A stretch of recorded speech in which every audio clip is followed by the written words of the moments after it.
Do you want to understand the truth of what is actually going on? And you see these polls and you see what the media does, and you're like, damn, I just want the correct information. I just want to know what's actually happening. Well, that is why I originally started doing these rankings. We do one every single day where we cover all of the data on a different platform to actually understand who is winning without twisting the data, showing you exactly where we get it, and having a lot more data points than, say, this poll here from ABC News with 673 people that the media reports as representative of what the collective 330 million people think. Let's look at the actual data of people's behavior. Now, with that being said, if this is your first time here, what's good? My name is Sam, and for those of you who are returning, it's good to freaking see you. So we've got Real Clear Politics pulled up here on the left, and we're going to go through this and rank the candidates' websites. Why do you go to a website? For one of two reasons. First of all, to get some type of information, whether that is entertainment or checking up on what your friends are doing or something like that, some form of information, or to buy something.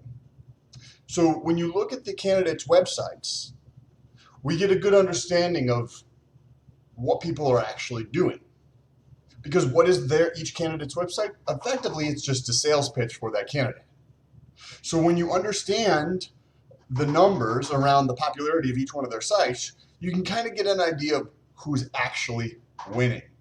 And unlike some of the other things, say like the Twitter rankings that we do, where there could be a lot more cloudiness and like if somebody's using hashtag 2020 Trump or 2020 Biden, right? There could be some ambiguity with that because Trump people could use the hashtag for Biden, calling him, Creepy Joe or something, and the same thing could be used about Trump and name calling him. So you could discount maybe 20% of the people who there's crossover. But when you look at who's going to go actively consume an ad for another candidate, the probability just seems to go down because that's all these websites are, is a campaign ad for each candidate. And then we're going to actually get into who is the top donor for Trump and then who is the top donor for Biden and show you who that is. So let's get into this. As I mentioned, we have a poll here, 673 people from ABC News. There's several others here, but all of them are less than 3,000 people.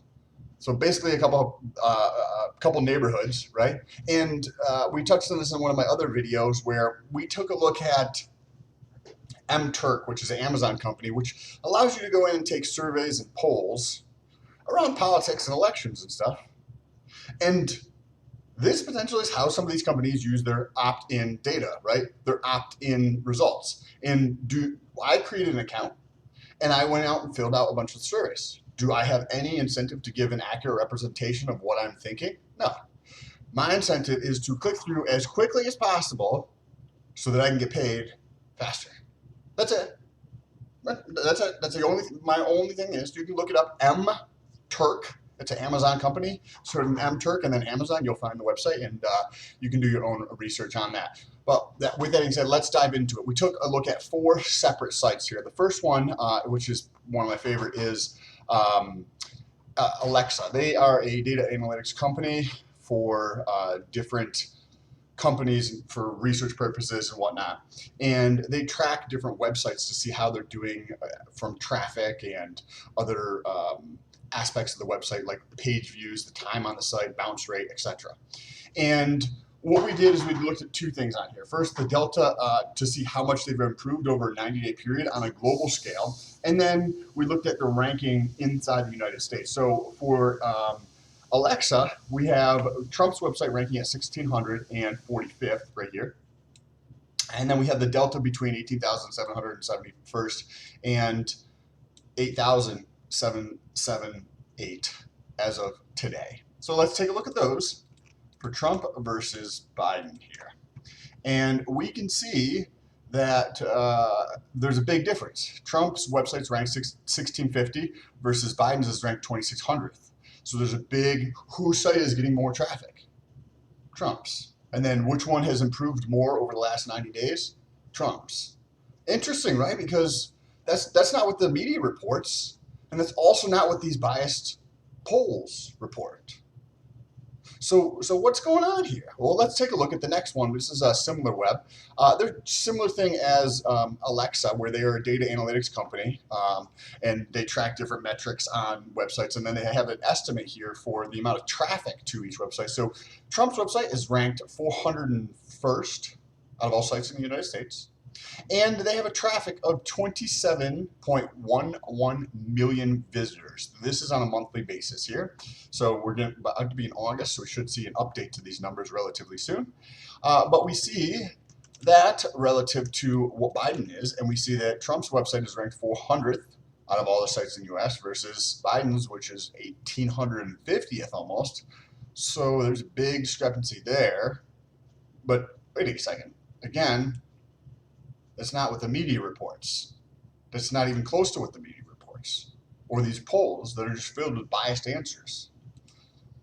And then if we look at the traffic, we can see that estimate from SimilarWeb has 27 plus million people visiting the site in the month of, I think this is June, right? Yeah, June, versus 6.2 million for Biden's website. Again, almost like, what is that, a 4.5-fold increase for Trump's website versus the other website? What's going on here? And again, this is what is that, 33 million data points versus 673. But you're a smart, intelligent human being. Use your head. Think for yourself, right? What is going on here? The next is called Woo Rank. And this, we took a look at two things. Again, we looked at the ranking in the United States for this. Trump's is, I don't remember where it is on this site, and then we looked at the total number of influencers. So these are sites that are ranking or tying into them. Meaning, if you have a website, you link to this other website, right? And that's, you're referring websites in. These are not the total number of backlinks. So one website could have 37 different backlinks on one website sending traffic to Trump, but these are just the total number of sites that are sending traffic in. So these are the total number of influencers. These people are people who probably do this for a living. They have own websites and they make money through their website. There's 22,000 plus for Donald Trump's website versus 8,723 for Biden's website. Again, almost a 3x increase, right? 2.5x increase. And then the ranking inside the United States, we have 1,429th versus 2,565. So again, in every single one of these data points that we've looked at, Alexa, SimilarWeb, WooRank, Trump is winning. But that's not what's reported. What's going on here? So let's take a look at one more data point. And then we can get into the top donors for each one of these. So we're using Google Trends. They track all of the web search volume across the internet. We're looking in the United States here, and we're looking over the last 30 days for the term Trump website, Biden website. So these are people who are actively searching for these candidates' websites. And we've already spoke about the campaign website is effectively just an ad for that candidate, whether it is an ad for Biden or whether it's an ad for Trump. The only reason people are going to go to these websites is to seek out information or purchase something, in this case, donations, right? So when you have a 4x increase in terms of the number of people visiting your site versus somebody else's site, like if you have 30 million people going to your website, and I've got 7 million people going to my website, who do you think is more relevant? Who do you think has more attention? And these people are going to see a fucking ad, right? We've already established that's what the campaign websites are. They're ads for that candidate. You don't think they're going to say anything critical of the candidate, whether it's on the one side or the other side. It's literally an ad for the candidate. And we've got 27 plus million people on one side and 6 on the other. So like, there's a big discrepancy there, but that's not reflected in any of these numbers. Why is that, right? Because we know the media and most educational institutions are very one-sided in their viewpoint of society, right? They're very, very liberal or left-leaning. So when you combine those two together, what do you think, just like from using this, right? Like, what do you think the results are going to be? And we're not even going to get into the different types of biases that come with how the questions are asked, how the data is collected, whether you're using an opt-in, which we briefly touched on, or you're using telephone calls, whether it's a landline or a cell phone, and the stratification of the data. Literally, stratification of data literally means you're taking data you collect and you literally manipulate that data to try to make it look like reality. So we're not going to touch about any of that stuff. Just common sense. If you have a left-leaning education organization and a left-leaning media stacked on top of each other, what do you possibly think the results are going to be? Oh, they're going to go to the right? Yeah, that's using your head, right? So let's get into who are the top donors for these candidates. To do that, we go to opensecrets.org. This is for Donald Trump, and this is for Joe Biden here. I like to give all the information to you so you can go do your own research. This is for G.H. Palmer Associates, $6 million, 5,600. I wonder what the 5,600 is. Maybe just to cover fees or something like that. That was given to the Trump campaign and Blackstone, and then Uniline, which is a company for products, I believe, like a lot of commercial industrial type products that you buy in like offices and stuff, or businesses. And for Joe Biden, top couple ones, we have Democracy PAC, $9.75 million, 1630 Fund, Palomar Partners, Priority USA. So these are just organizations that are I don't have any familiarity with whatsoever. But some of these, like Blackstone Group is a big finance group. Uline is another group that I know. This is America First Action, Linda McCahey. I don't know what that is, but let's take a look at the top one, right? The top one for each of these. So Democracy PAC, when you pull up the FEC, which is the federal organization that regulates the finances around campaigns, we can see that this Democracy PAC, right? This is the paperwork. You just have to do a little digging into this, but this is fec.gov if you want to check it out. The Democracy PAC, right? And the filing here, this is their address.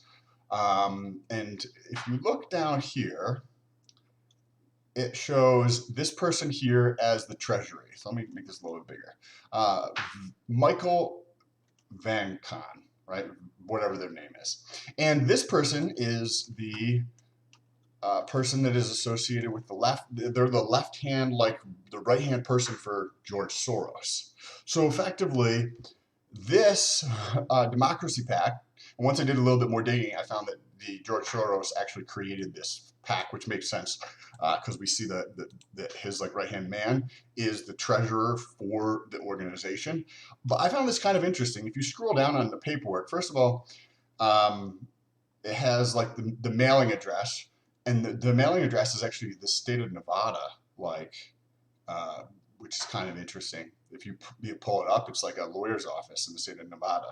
But down here at the bottom, it says, this committee intends to make independent expenditures and consistent with the U.S. Court of Appeals for the District of Columbia circuit decision in Speech Now versus the FEC. It therefore intends to raise funds in unlimited amounts.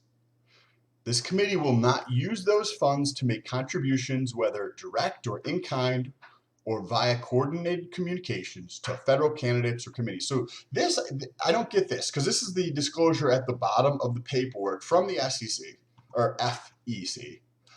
But this is a $10 million donation to Biden. So how is it in the paperwork that says that the committee will not use those funds to make contributions, whether direct or in kind? In kind would just basically be if I did, say, advertising services, and that's what my business was. Instead of giving you $10 million of advertising, instead of giving you $10 million directly, I'd give you $10 million worth of advertising services. So that's what in kind means.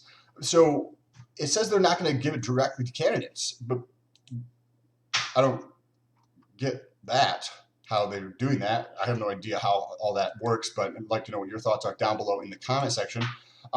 This is the guy who owns the one for Trump, G.H. Palmer Associates, and it looks like he's a real estate developer in California. Born in 1950, an American real estate developer and Republican donor. And then it gets into some of his information on Wikipedia. You can check him out as well. And he has different philanthropic things that he likes to do. And you've probably heard of George Soros.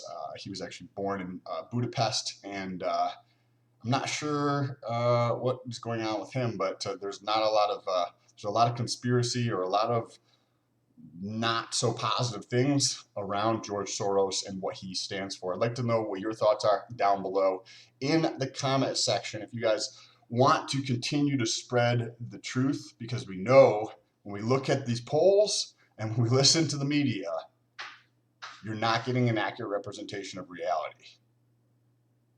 The media's North Star is not the truth. It is not accuracy. It is not objectivity. Everything needs to be twisted, right? And if you support getting the actual information out there, showed you where I got all this information, right? We can see who is going to check out all these ads. This is basically all their campaign website is. This is a freaking ad for each candidate. If you want to spread the truth of what's actually happening, share this video with somebody. Press that thumbs up button so it helps out the YouTube algorithm. Appreciate you guys. I'll talk to you soon.